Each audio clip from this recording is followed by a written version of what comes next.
দুপুরবেলায় ভেবেছিলাম মাংস রান্না করব। অনেক দিন ধরেই আমার বরকে মাংস রান্না করে দিই না।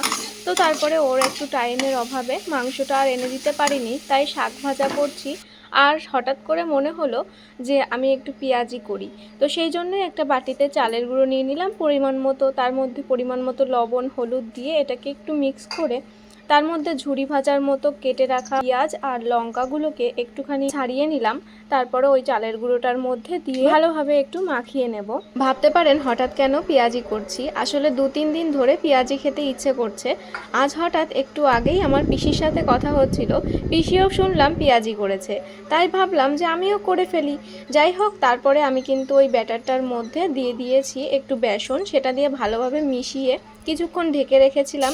এখন কড়াইতে তেল গরম করে আমি এটাকে ভেজে নিচ্ছি। ওই যে বলে না, উঠলো বাই আর কটক যাই। আসলে ব্যাপারটা হলো, পিসি আজকে যদি না বলতো পেঁয়াজি করেছে, হয়তো আরও কিছুদিন পরে করতাম। যাই হোক, কয়েকটা ভাজি আর কিছুটা রয়েছে, এটাও পরের খোলায় দেব।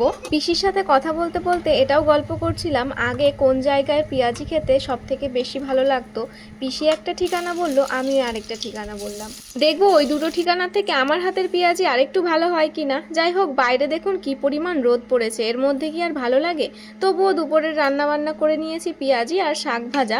ভাবা যায় মাংসর জায়গায় এখন শাক ভাজা দিয়ে আমার বর ভাত খাবে। অনেক দিন ওকে মাংস করে দিই না, সত্যি বলছি, খুব খারাপ লাগছে ওর জন্য। যাই হোক, লোভ আর সামলাতে না পেরে পেঁয়াজিগুলো ভাজা মাত্রই গরম গরম ভেঙেই আমি খাওয়া শুরু করে দিয়েছি। ভাবলাম ভাত দিয়ে তো খাবোই, তার আগে একটু টেস্ট তো করে দেখি। খেতে তো ভালোই হয়েছে বেশ। আমার বর এলে আমার বরকে দিলেও ও খুব খুশি হবে। ও আবার এইসব জিনিস খেতে খুব ভালোবাসে।